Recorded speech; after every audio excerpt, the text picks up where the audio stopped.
जरा सोचिए, हजारों साल पुरानी जानवरों की कहानियां, भला वो आज हमारे स्मार्टफोन और सोशल मीडिया की दुनिया के बारे में क्या बता सकती हैं?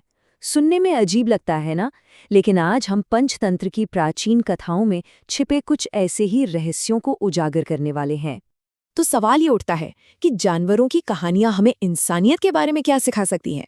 आखिर क्यों दादा दादी की सुनाई ही कहानियों में जानवर बात करते थे? देखिए, ये सिर्फ बच्चों का मन बहलाने के लिए नहीं था। असल में वो जानवर हमारी अपनी अच्छाइयों और बुराइयों का एक आईना हुआ करते थे। और ऐसी ही कहानियों का एक बहुत बड़ा खजाना है पंचतंत्र। इसे खास तौर पर नीति सिखाने के लिए रचा गया था। और देखिए, नीति का मतलब सिर्फ सही और गलत नहीं होता। इसका असली मतलब है दुनिया में चतुराई से, समझदारी से जीने की कला। तो चलिए, आज हम इसकी दो कहानियों में गोता लगाते हैं और देखते हैं कि वो हमें क्या सिखाती हैं। तो यहाँ हम देखने वाले हैं पंचतंत्र की दो कथाएं, और हमारी पहली कहानी हमें आलस और निर्भरता के एक बहुत गहरे जाल में ले जाएगी। तो सबसे पहले बात करते हैं आलसी बंदर की कहानी की। मिलिए चिंटू बंदर से। अब चिंटू एक ऐसी आम मानवीय कमजोरी का प्रतीक है जिससे हम सब कभी ना कभी तो जरूर जूझते हैं। वो है आलस और दूसरों पर पूरी तरह से निर्भर हो जाना। चिंटू की जिंदगी की कहानी ना एक सीधी ढलान की तरह थी। देखिए, सबसे पहले माँ का इतना दुलार मिला कि मेहनत की जरूरत ही नहीं पड़ी। फिर कुछ भी सीखने से साफ मना कर दिया। भाई सहारा देता रहा तो जिम्मेदारी का एहसास ही नहीं हुआ। और फिर जब वो बड़ी बाढ़ आई तो नतीजा बर्बादी। उसके पास बचने का कोई हुनर, कोई रास्ता था ही नहीं।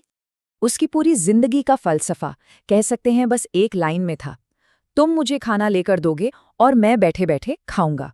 बस यही एक सोच, यही वो सोच थी जो उसके दुखद अंत का कारण बनी। उसने जिम्मेदारी लेना कभी सीखा ही नहीं। अब जरा दोनों भाइयों मिंटू और चिंटू में फर्क देखिए। एक मेहनती तो दूसरा एकदम आलसी। एक का नजरिया था प्रोएक्टिव, मतलब पहले से तैयारी करना, और दूसरे का रिएक्टिव, मतलब जब मुसीबत आए तब सोचना। तो जाहिर है, एक बना सर्वाइवर और दूसरा विक्टिम। अब सोचने वाली बात है कि जब बाढ़ आई होगी तो कौन बचा होगा? चिंटू की कहानी का जो अंत हुआ वो हमें एक बहुत ही जरूरी सबक की तरफ ले जाता है, और वो सबक है आत्मनिर्भरता का। तो आखिर ये आत्मनिर्भरता है क्या? सीधे साधे शब्दों में कहें तो इसका मतलब है अपने पैरों पर खड़ा होना, अपनी काबिलियत पर भरोसा करना और अपने मसले खुद सुलझाना। और यही वो गुण था जिसकी चिंटू में बहुत ज्यादा कमी थी। तो सवाल ये है कि कोई इतना निर्भर हो कैसे जाता है? इसकी शुरुआत होती है मदद को फॉर ग्रांटेड लेने से। चिंटू ने कभी किसी की मदद की कद्र ही नहीं की। फिर आते हैं बहाने। काम से बचने के लिए वो हमेशा कहता था, अरे आज पैर में दर्द है या तबीयत ठीक नहीं लग रही। उसने कभी भी कोई जरूरी हुनर सीखने की कोशिश नहीं की, और नतीजा, जब हालात बदले, जब वो बाढ़ आई, तो वो टिक ही नहीं पाया। चलिए, अब चलते हैं हमारी दूसरी कहानी की तरफ। ये है झूठी लोमड़ी की कहानी। यहाँ खतरा आलस नहीं, बल्कि कुछ और है। यहाँ खतरा है बिना सोचे समझे बोलने का। अब लोमड़ी की पहली गलती देखिए। पहले तो उसने एक परिवार की निजी बातचीत सुनी, फिर उसने बात के मतलब को पूरी तरह गलत समझ लिया। वो तो बस एक बच्चे को बहलाने के लिए बोला गया झूठ था, लेकिन उसने उसे सच मानकर पूरे जंगल में फैला दिया। और नतीजा, बेचारे हिरण को बिना किसी गलती के शर्मिंदा होना पड़ा, गुस्सा झेलना पड़ा। लेकिन लोमड़ी की दूसरी गलती तो और भी बड़ी थी। उसने दो शेरों की गर्मागर्म बहस सुन ली। अब बहस में तो कोई कुछ भी बोल देता है। एक ने धमकी दी, मेरा भाई दिन में 3 जानवरों का शिकार करेगा। लोमड़ी ने इसे असली प्लान समझ लिया और बिना कुछ जांचे परखे ये चेतावनी पूरे जंगल में फैला दी। इसका नतीजा ये हुआ कि जंगल में भगदड़ मच गई। तो लोमड़ी की ये कहानी हमें सीधे सीधे अफवाहों के खतरे के बारे में बताती है। ये हमें सिखाती है कि बिना सोचे समझे कही गई एक बात कितना बड़ा नुकसान कर सकती है। आखिर अफवाह होती क्या है? ये वो जानकारी है जिसे बिना किसी पक्के सबूत के फैलाया जाता है। बिल्कुल साफ और सीधी बात। आज के जमाने में इसका एक नया नाम है फेक न्यूज़। और हम सब जानते हैं कि ये जंगल की आग की तरह फैलती है।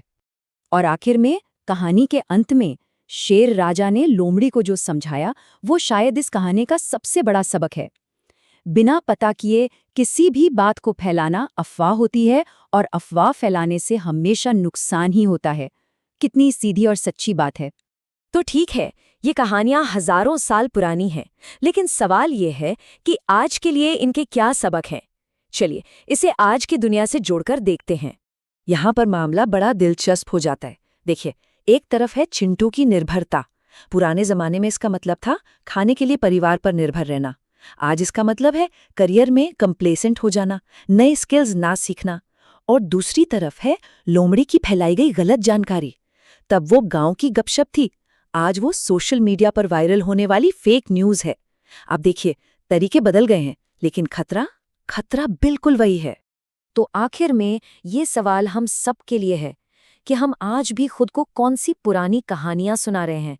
क्या हम कहीं ना कहीं वो चिंटू हैं जो आराम की जिंदगी जीने के लिए बदलाव से डरते हैं, या फिर हम वो लोमड़ी हैं जो बिना सोचे समझे कुछ भी शेयर या फॉरवर्ड कर देते हैं? इस पर सोचना तो बनता है।